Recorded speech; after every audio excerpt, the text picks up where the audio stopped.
ఇక్కడ రైస్ శుభ్రపరిచేటువంటి యంత్రం ఇది. ప్రతిదీ కూడా చాలా క్లీన్గా, ఎక్కువ భాగం ఇక్కడ యంత్రాలనే ఉపయోగిస్తారు. ఇది బియ్యం కడిగేటువంటిది.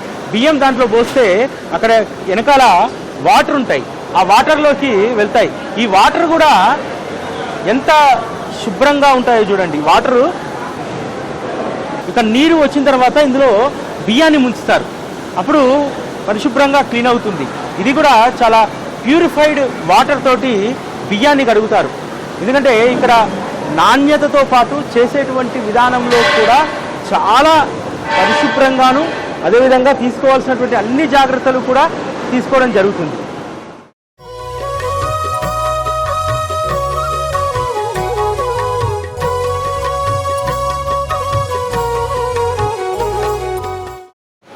ప్రసాదాలయంలో ఇది ఒక అద్భుతమైనటువంటి వ్యవస్థ.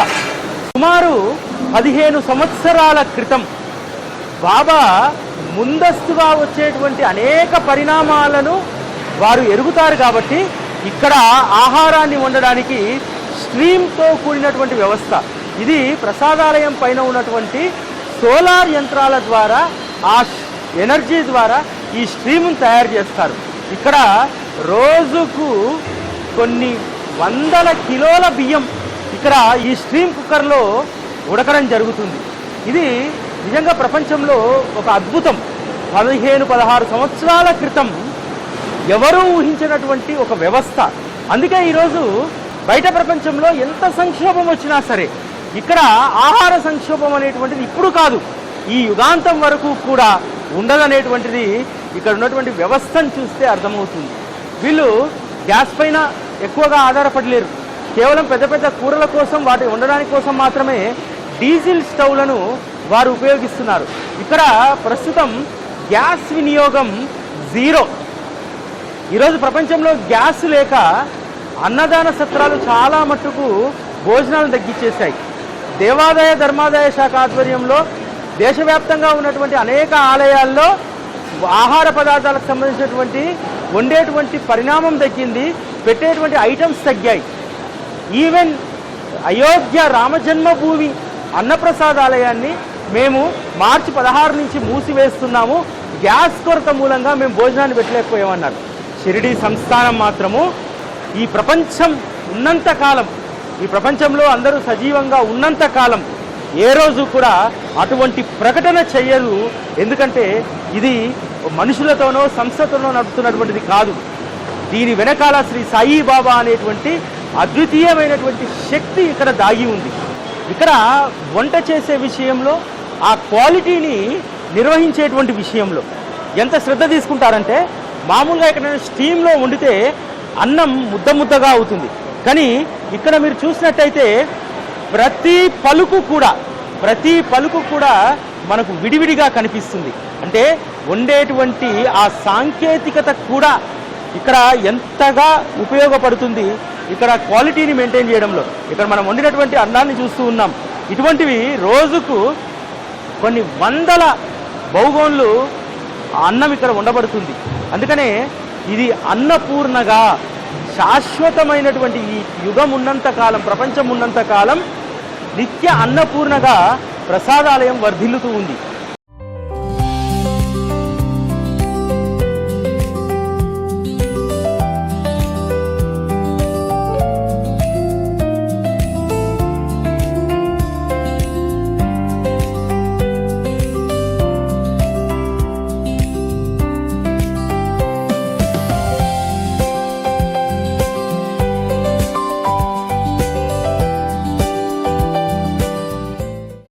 ప్రసాదాలయంలో ప్రతి గురువారము కూడా ఒక ప్రత్యేకమైనటువంటి వంటకం ఉంటుంది, అదే ఆమ్టి. ఈ ఆమ్టి ఎంత రుచిగా ఉంటుందంటే ఇందులో 3 రకాల పప్పు దినుసులను వేసి ఎంతో మెత్తగా ఉడికించి, ఒక మనం దగ్గర సాంబార్ అంటామే, సాంబార్ ఒక రకమైనది అయితే దీంట్లో ఏ కూరగాయ వేయరు, కేవలం పప్పుతో కొద్దిపాటి మసాలా కారంతో దీన్ని తయారు చేస్తారు. ఈ ఆమ్టి ఎంతో రుచికరంగా ఉంటుంది. గురువారం పూట ఇక్కడ తినేటువంటి వారి సంఖ్య కూడా చాలా పెరిగిందట. లోకల్ వాళ్ళు, గ్రామస్తులు కూడా ప్రసాదాలయంలో తయారు చేసేటువంటి ఆమ్టి, ఈ ఆమ్టి మహారాష్ట్రలో చాలా ప్రత్యేకత. ఎందుకంటే రొట్టెలలో ఈ ఆమ్టీనే వీళ్ళు తింటారు. కాబట్టి ఈ ఆమ్టి తినడానికి చుట్టుపక్కల గ్రామాల నుంచి షిరిడీలో ఉన్నటువంటి వారు ప్రతి గురువారం ప్రసాదాలయానికి వస్తున్నారట. ప్రతి గురువారం ప్రసాదాలయంలో భోజనం చేసేటువంటి భక్తుల సంఖ్య పెరుగుతుంది. అది ఆమ్టి మూలంగా. ఎక్కడైనా ఏ వ్యవస్థ అయినా పని తగ్గించుకోవాలనుకుంటుంది, కానీ ప్రసాదాలయం ఎప్పుడూ కూడా పనిని పెంచుకుంటుంది. ఈ ఆమ్టి తయారు చేయడం అనేటువంటి మామూలు విషయం కాదు. దీనికి చాలా సమయం పడుతుంది. అడుగంటకుండా కలుపుతూనే ఉండాలి. అట్లా అయితేనే ఎంతో రుచికరంగా ఆమ్టి తయారవుతుంది. ఈ ఆమ్టి ఇక్కడ ఈసారి ప్రత్యేకత. ప్రసాదాలయంలో తయారైనటువంటి ఆహారం కేవలం ప్రసాదాలయానికి వచ్చేటువంటి వారి కోసం మాత్రమే కాదు. వసతి గృహాలు అంటే 1000 రూములు, ద్వారావతి 500 రూములు, అదేవిధంగా హాస్పిటల్, అనాథాశ్రమం ఒకటి ఉంటుంది అందులది, వృద్ధాశ్రమానికి అనేక చోట్లకు ఇక్కడి నుండి తయారయ్యేటువంటి ఆహారం మనం క్యాన్లు చూస్తున్నాం కదా, ఆ క్యాన్లలో నింపి సంస్థాన్ వెహికల్స్ ద్వారా వాటిని ఎక్కడికి చేర్చాలో 1000 రూమ్స్, అనాథాశ్రమం, అదేవిధంగా వృద్ధాశ్రమం, అనేక సేవా సంస్థలకు సంస్థాన్ ఇస్తుంది. ఇక్కడ మనం ఒక విషయాన్ని గుర్తుపెట్టుకోవాలి. కరోనా సమయంలో అన్ని ప్రసాదాలయాలు మూతపడ్డా షిరిడీ ప్రసాదాలయం మూతపడలేదు. ఎందుకంటే రోడ్డుపైన ఉన్నటువంటి వాళ్ళకు, ఆహారం లేనటువంటి వారికి అందించడానికి ప్యాకెట్ల రూపంలో ఆ రోజు సంస్థాన్ ప్రతిరోజు కూడా కనీసం 2 నుంచి 3 వేల మందికి ఆ రోజు చుట్టుపక్కల గ్రామాలు కావచ్చు, షిరిడీలో ఉన్నటువంటి వాళ్ళు కావచ్చు, అనాథలు కావచ్చు, వృద్ధాశ్రమాలు కావచ్చు, అందరికీ కూడా శుచి శుభ్రంతో కూడినటువంటి వైరస్ అనేటువంటిది విజృంభిస్తున్నటువంటి సమయంలో కూడా ఇక్కడ ఎంప్లాయీస్ను చాలా జాగ్రత్తగా చూసుకొని వారి చేత వంట చేయించి కరోనా సమయంలో ప్రతిరోజు కూడా 3000 మందికి భోజనం పెట్టినటువంటి ఘనత ఈ ప్రసాదాలయాన్ని.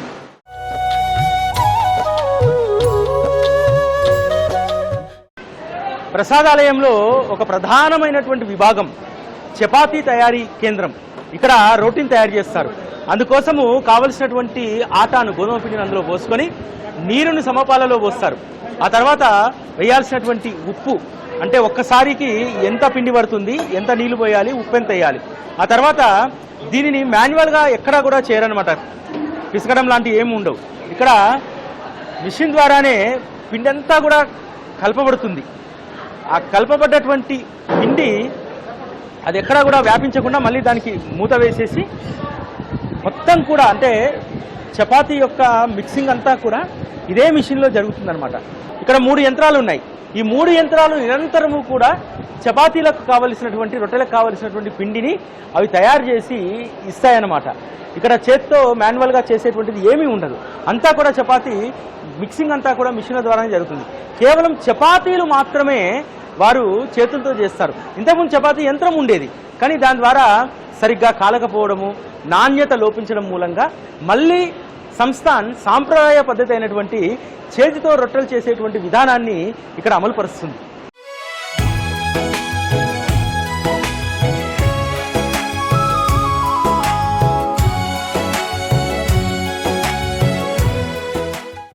ఈ విధంగా గోధుమ పిండి అంతా కూడా చక్కగా చపాతీలు చేయడానికి కావలసినట్టుగా ముద్దగా ఇది తయారవుతుందన్నమాట.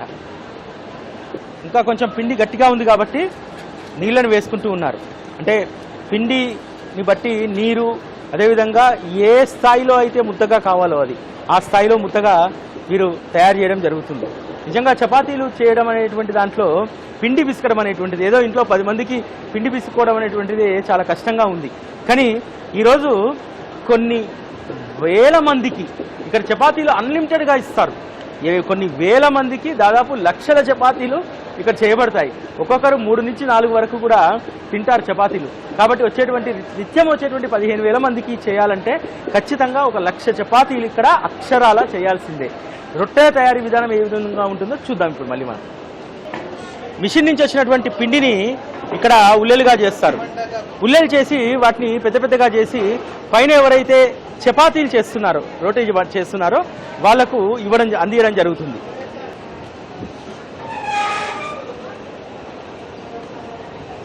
అసలు ఏమాత్రం కూడా అలసట లేకుండా నాకు తెలిసి ఒక్కొక్కరు 1000-2000కు పైగా చపాతీలు చేస్తారేమో. ఉదయం 5 గంటల నుంచి 10 గంటల వరకు ఈ రొట్టెలు చేస్తారు. ఆ చేసేటువంటి ఆ క్రమంలో 5 గంటల పాటు వీరు శ్రమిస్తారు ఒక్కొక్కరు. దాదాపు ఈ 5 గంటల్లో నాకు తెలిసి కొన్ని వేల రొట్టెలే వీళ్ళు తయారు చేస్తారు. ఇక్కడ చపాతీల కోసం మాత్రమే ఇక్కడ గ్యాస్ను వినియోగిస్తున్నారు. ఈ ఒక్క సెక్షన్లో మాత్రమే మనకు గ్యాస్ కనిపిస్తుంది. మిగతా చోట్ల ఎక్కడ కూడా సహజమైనటువంటి ఇంధన వనరుల చేతనే వంట కార్యక్రమం అనేటువంటిది ఇక్కడ జరుగుతుంది. ఇక్కడ చేసిన ప్రతి చపాతీ కూడా ఎండిపోకుండా తాజాగా ఉండేలాగా స్వచ్ఛమైనటువంటి నూనెను వాటిపైన రుద్దుతున్నారు.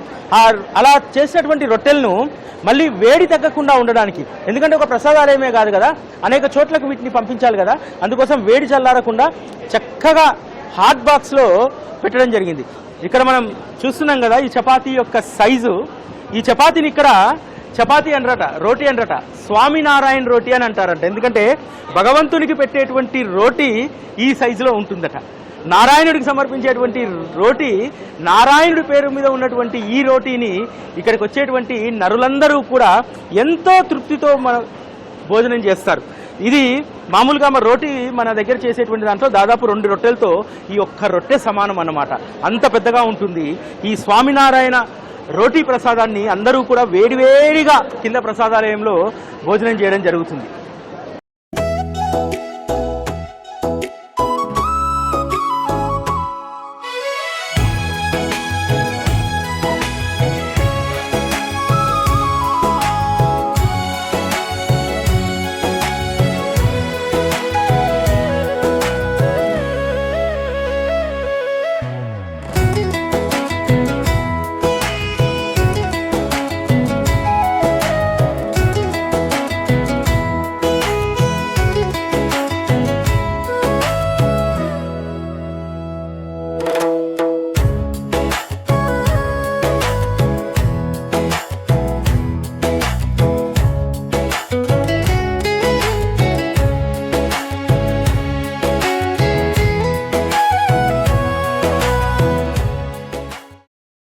ప్రస్తుతం మనం చూస్తున్నటువంటిది ఇది స్పెషల్ డైనింగ్ హాల్. ఇక్కడ ఎవరైతే 50 రూపాయలు చెల్లిస్తారో, 50 రూపాయలు చెల్లించేటువంటి వారికి ఇలా ప్రత్యేకమైనటువంటి భోజనం ఏర్పాటు చేయబడుతుంది. ఇక్కడ ఒక పెరుగు, ఇతరత్ర ఇంకొక కూర అదనంగా ఇస్తారు. అదేవిధంగా ఇక్కడ భక్తులు కూర్చునే విధంగా చక్కటి కూలర్లను కూడా ఇక్కడ ఏర్పాటు చేయడం జరిగింది. చక్కటి చల్లటి గాలి, అదేవిధంగా కొంత కూర్చోవడానికి సౌలభ్యంగా ఉండేటువంటి హాల్ను సంస్థాన్ ప్రత్యేకంగా ఏర్పాటు చేసింది. ఇక్కడ 50 రూపాయలు చెల్లించినటువంటి వారికి ఈ ప్రత్యేకమైనటువంటి హాల్లో భోజనం పెట్టడం జరుగుతుంది.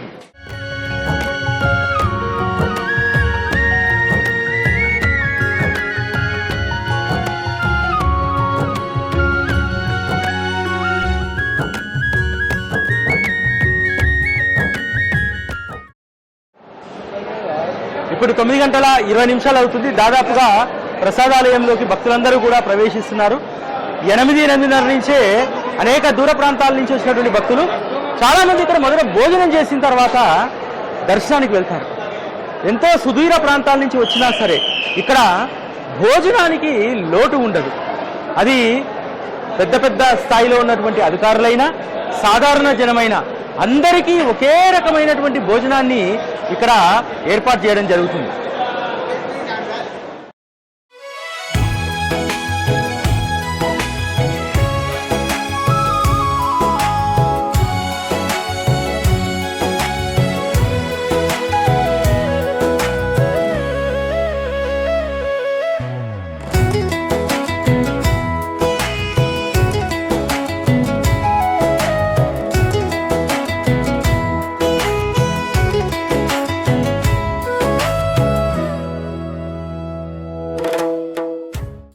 శుద్ధమైనటువంటి ఆటాతో తయారు చేసినటువంటి రొట్టెలు.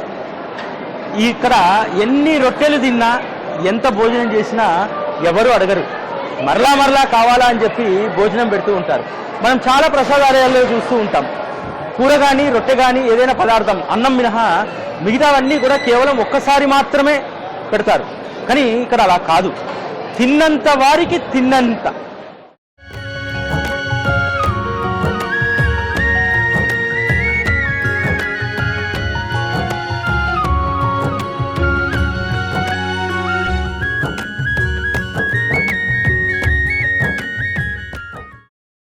ఇక్కడ ఎంతో ప్రసిద్ధి చెందినటువంటి రాజా రాణి స్వీట్ అని దీన్ని అంటారు. చాలా అరుదుగా దీన్ని తయారు చేస్తారు. శుద్ధమైనటువంటి నెయ్యితో తయారు చేసినటువంటి దాన్ని ఇక్కడ వడ్డించడం జరుగుతుంది.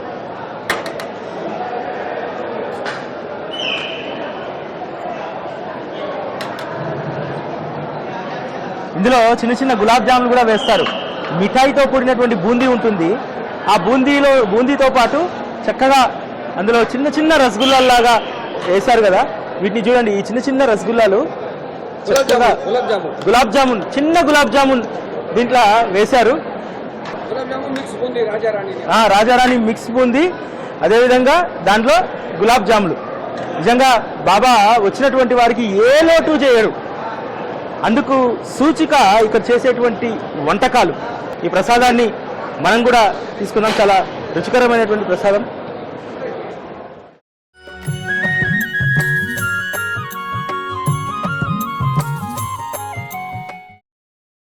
తినేటప్పుడు ఎవరు కూడా ఆహారాన్ని వృధా చేయకూడదని చెప్పి, ముఖ్యంగా మన తెలుగు వాళ్ళు ఎక్కువ తింటారు కాబట్టి తెలుగులో చక్కగా ఇక్కడ ఆహారాన్ని వృధా చేయకూడదు అనేటువంటి దాన్ని బోర్డుల ద్వారా, ప్లకార్డుల ద్వారా ఇక్కడ ప్రదర్శిస్తూ ఉన్నారు. ఇక్కడ చూస్తున్నటువంటి దృశ్యం చాలా అద్భుతం అన్నమాట. బాబా తన వద్దకు వచ్చేటువంటి బిడ్డలకు ఆహారం అంతటా దొరుకుతుంది, అన్నదానాలంతటా జరుగుతాయి. కానీ ఒక పరిశుద్ధమైనటువంటి వాతావరణం, ఒక క్వాలిటీతో కూడినటువంటి భోజనం లభించడం అనేటువంటిది చాలా అరుదుగా ఉంటుంది. ఆ అరుదైనటువంటి ప్రదేశమే శ్రీ షిర్డీ సాయిబాబా సంస్థాన్ ప్రసాదాలయం. కాకా कैसा लगा? अच्छा लगा। अच्छा। आज का मीठा का बहुत अच्छा है। क्या है उसका, क्या बोलता है इधर? इधर हमारे तरफ लड्डू स्वीट राजा रानी। राजा किधर से आए आप? अम्बुजा। हाँ, अम्बुजा नांदेड़ के पास। नांदेड़ ओके। नांदेड़ जिला। कितना दिन है इधर? 2-3 दिन है। 2-3 दिन। आज पहला दिन। डायरेक्ट आके आप इधर प्रसादालय में खा रहे? दर्शन हो गया। दर्शन के बाद खाना। कैसा हुआ दर्शन? अच्छा, बहुत अच्छा हुआ। खाना कैसा है? खाना तो बहुत अच्छा है। बहुत अच्छा है। अच्छा है। पूरा सब्जी रोटी। हाँ, बहुत अच्छा है। स्वीट भी है, स्वीट भी बहुत अच्छा है। వచ్చేటువంటి వాళ్ళందరికీ కూడా బాబా ఏ లోటు చేయకుండా వారి ప్రసాదాలయంలో భోజనాలు ఈ విధంగా ఏర్పాటు చేస్తూ ఉంటారు. ప్రతి ఒక్కరిలో కూడా ఒక తృప్తి, భగవంతుని యొక్క భోజనం మేము స్వీకరిస్తున్నాం అనేటువంటి తృప్తి అందరిలో కూడా కనిపిస్తూ ఉంది. మీరు ఇక్కడ చూశారు, చాలా చోట్ల వృధా అవుతుంది. కానీ ఇక్కడ మీరు చూసినట్టయితే ఎక్కడా కూడా వృధా కాకుండా, ఎందుకంటే పదార్థాలన్నీ కూడా అంత రుచిగా ఉన్నాయి కదా, ఎక్కడా కూడా మీకు ప్రసాదాలయంలో వృధా అనేటువంటిది కనిపించదు. భగవంతుని యొక్క ప్రసాదాన్ని తృప్తిగా సంపూర్ణంగా భోజనం చేయాలనేటువంటి దాంతో ఇక్కడికి వచ్చినటువంటి వాళ్ళందరూ కూడా చాలా తృప్తిగా భోజనం చేస్తున్నారు. నిజంగా ఇటువంటిది అరుదైనటువంటి అవకాశం, అరుదైనటువంటి వ్యవస్థ, అరుదైనటువంటి అద్భుత లీల కూడా ప్రసాదాలయం.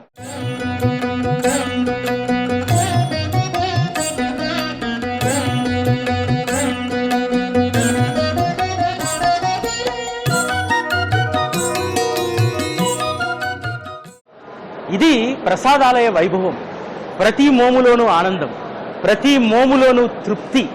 ఇటువంటి ఆరోగ్యకరమైనటువంటి శుచితో రుచితో కూడినటువంటి భోజనం మరెక్కడా దొరకడం అనేటువంటిది చాలా అరుదైనటువంటి విషయం. అందుకనే షిరిడీకి వచ్చేటువంటి యాత్రికులు ఖచ్చితంగా ప్రసాదాలయంలో ఒక్క పూట అయినా సరే భోజనం చేయాలనేటువంటి దాంతో ఉంటారు. ఆ ఒక్క పూట తింటే అది జీవన సంజీవినిగా మారుతుందట. ఇక్కడ భోజనం చేసావా అనేటువంటి దాన్ని మరాఠీలో జీవన్ సంజీవ్ లీలా అని అంటారు. అంటే బ్రతకడానికి కావలసినటువంటి దాన్ని తీసుకుంటారా అని అంటారు. కాబట్టి ప్రసాదాలయంలో జరిగేటువంటి ప్రతి మెతుకు, ప్రతి గోధుమ రొట్టె ముక్క అది ఖచ్చితంగా సంజీవిని అయి ఉంటుంది.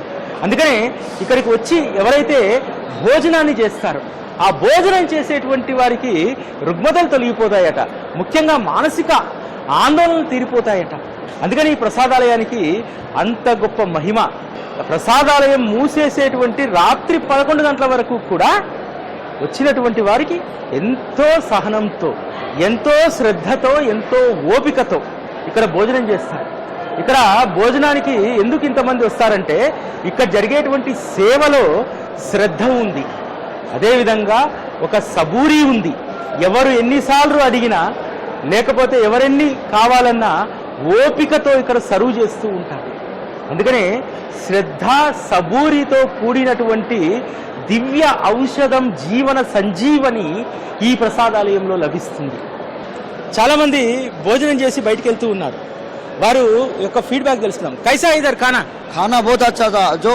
जो स्वाद 5 स्टार में ना मिला वो हमें बाबा के डेरे में मिला. हमें 5 दिन से दिंडी में इसे खाने की तो तलाश थी. वो बाबा के डेरे में. किधर से आया? हम अंबड़ जिले से. अंबड़? हाँ. हम 5 जने हर साल आता. तो हर साल यहाँ का खाना बहुत अच्छा लगता है. ठीक है. సాయిరామ్. చాలా ఎంతో ఆనందం. అంటే పిల్లలు కూడా 5 రోజులు అయిందట అంబర్ జిల్లా నుంచి ఇక్కడికి వచ్చి 5 రోజులుగా ఇక్కడే భోజనం చేస్తున్నాము.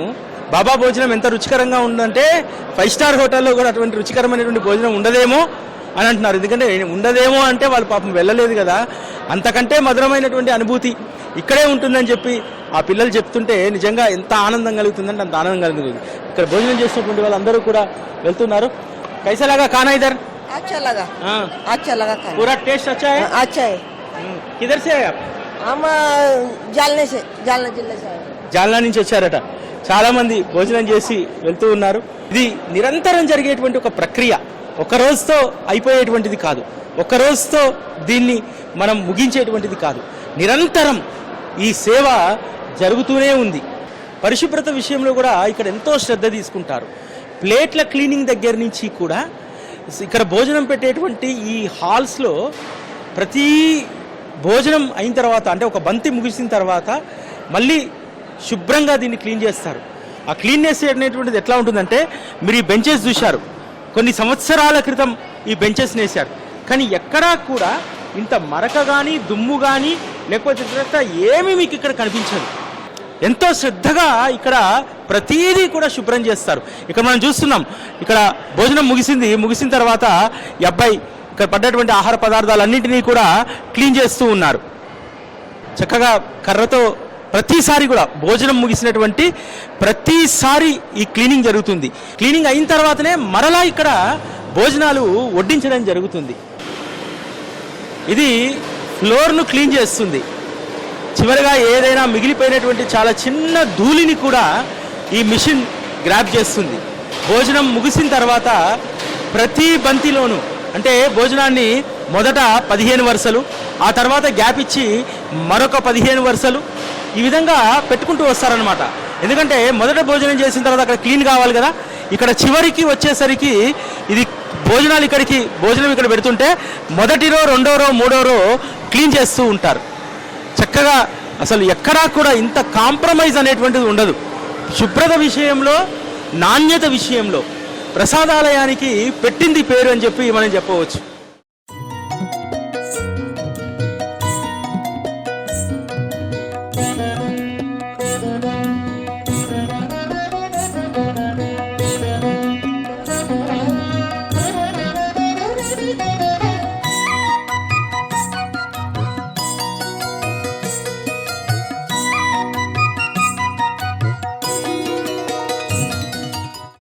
ఇక్కడ వడ్డించే ముందు ప్రతి ప్లేట్ను కూడా మిషన్లో ఎంతో శుభ్రంగా కడిగినప్పటికి కూడా మళ్ళీ ఒక స్వచ్ఛమైనటువంటి క్లాత్ తోటి శుభ్రంగా తుడుస్తారు. ఎందుకంటే పెట్టేటువంటి పదార్థం ఎంత రుచిగా ఉంటుందో తినేటువంటి పాత్ర కూడా అంత శుభ్రంగా ఉండాలి కదా.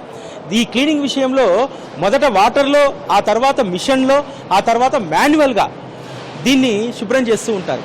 ఇక్కడ మరొక తెలుగు భక్తురాలు ఉంది, వారితో మాట్లాడదాం. అమ్మ, మీ పేరు? సాయి పూజిత. అంటే రెగ్యులర్గా వస్తుంటారా ఇక్కడికి? నేను గత 15 సంవత్సరాల నుంచి వస్తూనే ఉన్నాను మా ఫ్యామిలీ తోటి. ఇది రెండోసారి నేను ఒంటరిగా రావడము. ఎలా ఉందో చూద్దాము, ఒకటేసారి అన్ని సాయి దర్శనం చేసుకుందామని. ఇక్కడ భోజనం ఎలా ఉంది? భోజనం అయితే చాలా బాగుంటుందండి. మనకి మైల్డ్ అంతా, అది మనకి బయటలాగా హడావిడిగా అలా ఏముండదు. ప్రతి సంవత్సరం ఒక ట్రస్ట్ అంటే ఒక నమ్మకం, ఒక పెద్ద నమ్మకం. ఒక 15-20 సంవత్సరాల నుంచి చూస్తున్నాను. ఆమ్టీ అని ఒక స్పెషల్ పప్పు పెట్టారు కదా, ఎలా ఉంది అది? అదైతే చాలా బాగుందండి. అది ఇప్పటిదాకా నేను తినలేదు. ఎప్పుడు చూసినా కోకోనట్ బర్ఫీ అని అదని ఇదని ఏదో సిరా అని పెడుతుంటారు. ఆమ్టీ అనేది చాలా చాలా బాగుంది. అదైతే టేస్ట్, అదైతే బెల్లంతో చేశారు అనుకుంటా, చాలా బాగుంది.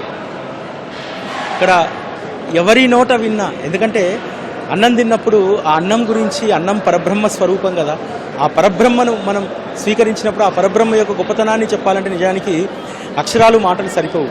అయినా సరే వారి యొక్క ఆనందాన్ని ఇక్కడ కలిగేటువంటి తృప్తి భోజనం చేయడం ద్వారా ప్రతి ఒక్కరూ కూడా ఆ తృప్తినే ఇక్కడ అనుభవించి వెళ్తారు ప్రసాదాలయం నుంచి.